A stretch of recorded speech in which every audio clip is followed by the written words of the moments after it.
Hey guys, and welcome back to another episode of Going In Blind. So today we have another Final Fantasy X deck, and it's going to be the Icewind Rikku, but I'm gonna be honest, it's only Rikku because it has 4 Rikkus.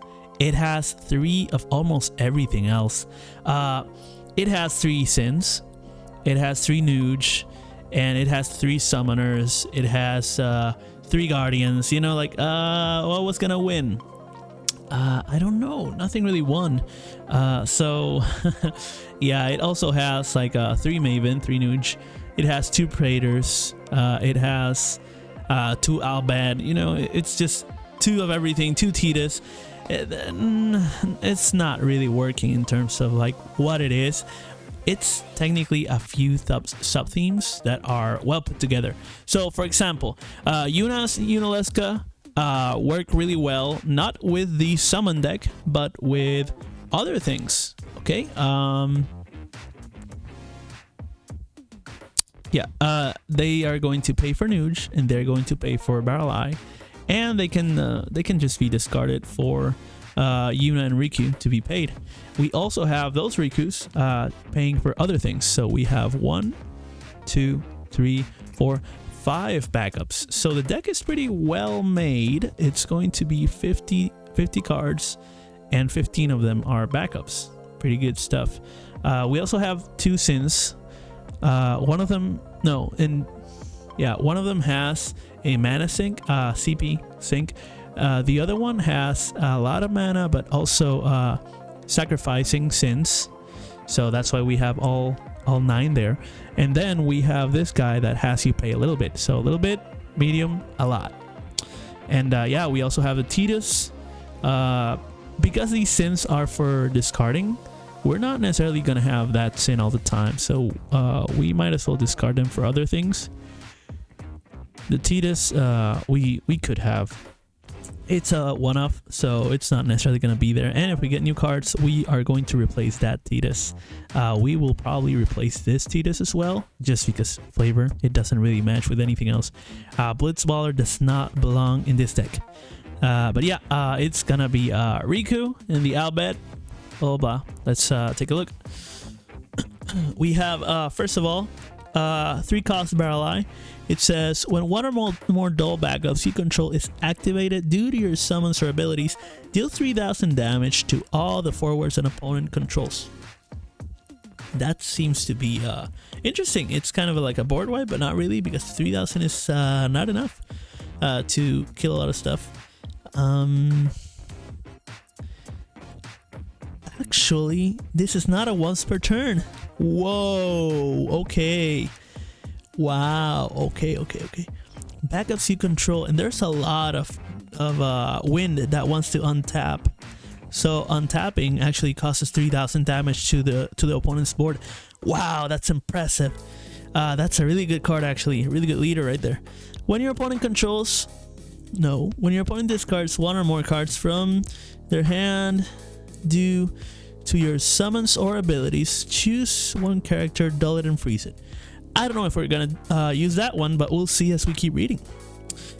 We also have Barrel Eye that's just wind. Says tap, put Barrel Eye into the break zone, choose up to 2 forwards and activate them. Okay, but this one said backups. I don't know. I think that's just gonna be a tapper, just regular backup, not a special one. But we'll see. Let's go to Nuge. When Nuge enters the battlefield, your opponent discards 1 card from his or her hand. Okay, we're starting to see some discards. When Nuge leaves, though, your opponent draws 1 card. I'm not liking that one. That could be good discard fodder, not gonna lie. Let's see. Then the cost for Nuge. It's an EX burst forward, saying when Nuge enters the field, choose 1 character an opponent controls. If your opponent has 2 cards or less in their hand, dull it and freeze it. Yeah, that's okay. Then cost 5 Nuge is a backup. Says when it enters the battlefield, dull 1 forward, break it. Oh, choose 1. Dull 1 forward. No, choose 1 dull forward and break it. Then your opponent discards 1 card. That's a good one. It's a double whammy. Yeah, double whammy right there. So it needs dull stuff. so that then it can break and discard. That's pretty cool. Now let's see, we got the Yuna after that. Yuna says cost 3 forward. When Yuna enters the field, your opponent selects one forward they control. Dull it and freeze it. No, dull it and freeze all the other forwards the opponent controls. Wow, that's really good. Then we got Great Whirl. It's a sacrifice ability. It says pitch one Yuna from your hand, and then pay 2 ice and 2 generic, and says choose one forward. It doesn't tap, so it can keep doing it, right? Yep. Choose one forward, deal it 8,000 damage. You may dull active Yuna. When you do so, use this special ability again without paying the cost. Whoa, okay. So you may dull active Yuna. You can just tap that one and deal 8,000. Wow, that's interesting. I hadn't seen a card like that. Because if we could activate that Yuna with this Barrel Eye, we could just tap it again to do 8,000 more damage. That's pretty sweet. Huh. Very interesting. Okay, that Yuna's cool. There's only one Ice Yuna, and it does really cool, weird things. Interesting. Never seen an Ice card that does this. Let's see. Let's go to the Unalescas now. We got the cute chibi one. Is cost 3. It says forward. When Unalesca enters the field or attacks, choose one forward, and you may discard one summon from your hand. If you do so, dull it and freeze it. That's not gonna happen because we don't have summons. We don't. So that's gonna be a discard fodder. Then we have cost 2 Unalesca, which is probably what we're gonna use the first Unalesca to discard for, if not the Nuges. The many Nuge cards. And then it's gonna be cost 2 Unalesca, so this is enough to play it. And it says backup, tap, discard 1 card, and your opponent discards 1 card. You can use this ability during your turn and only once per turn. That's pretty sweet.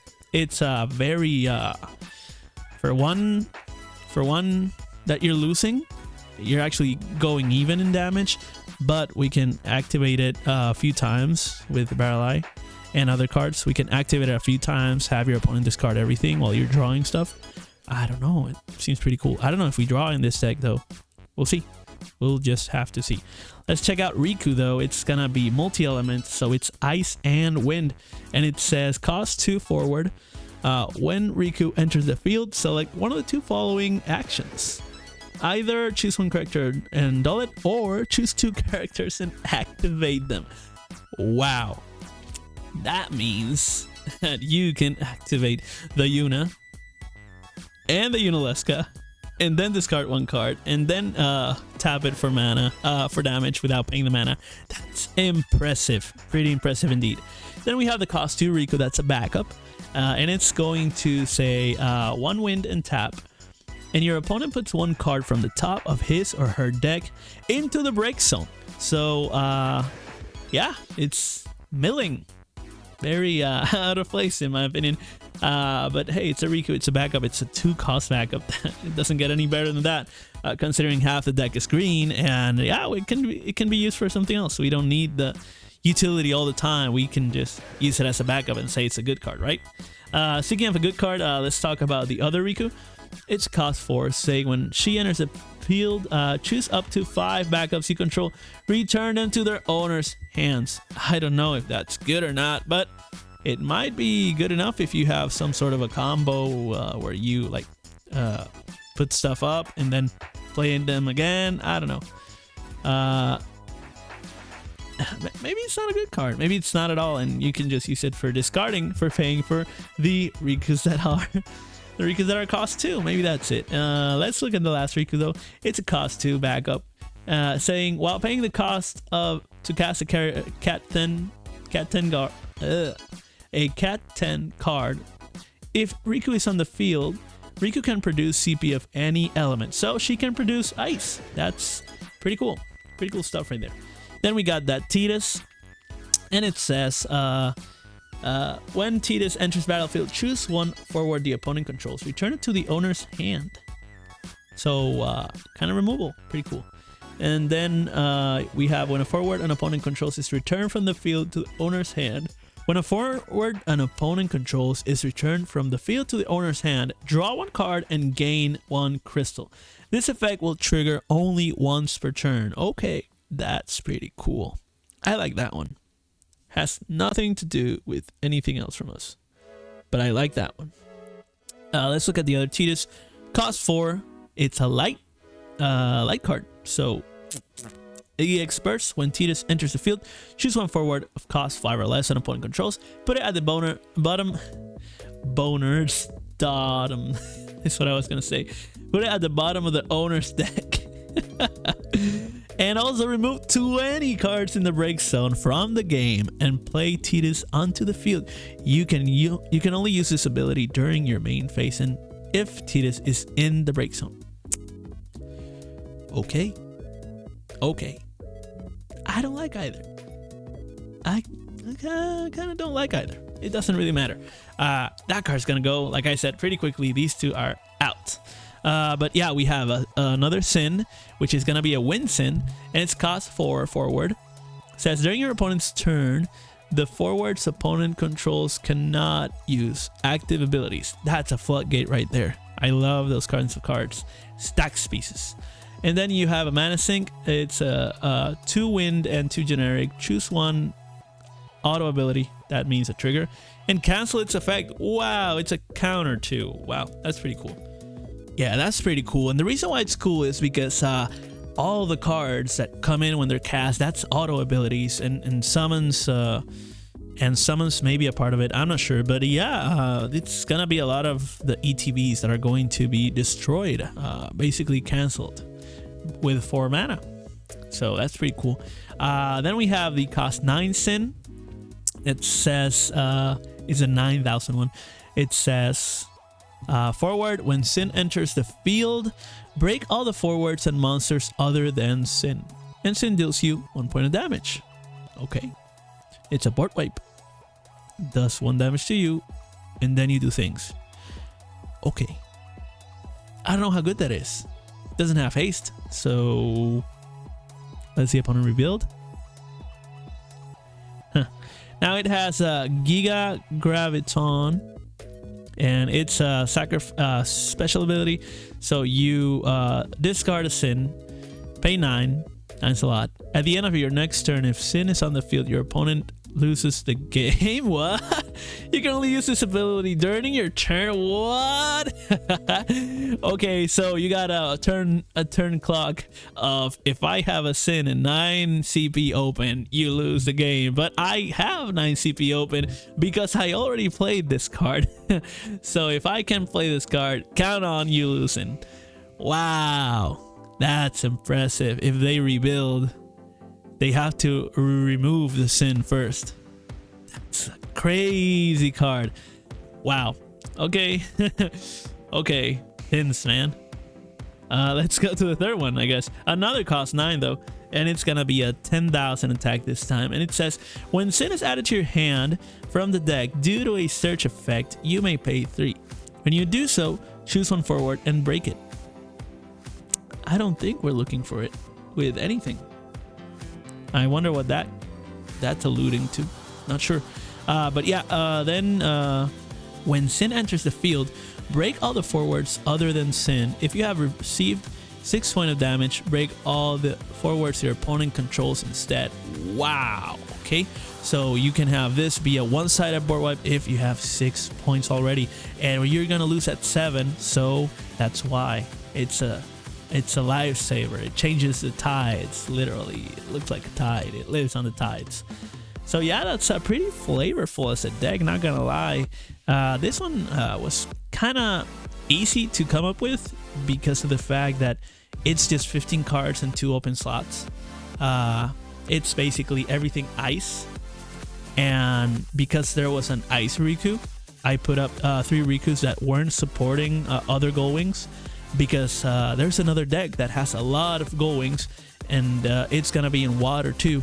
So the non-Gold Wing supporting Rikkus are here. That's it.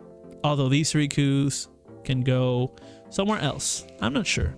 But anyways, that's it for this deck. Let me know which of the sins is your favorite. They were all pretty cool. They were all pretty good, and they can all be sacrificed for this one, which is the you win the game. That's crazy. So let me know which of the three, because they're all really good, on the comments, as well as like, share, subscribe, and follow for more. Okay, I will see you on the next one.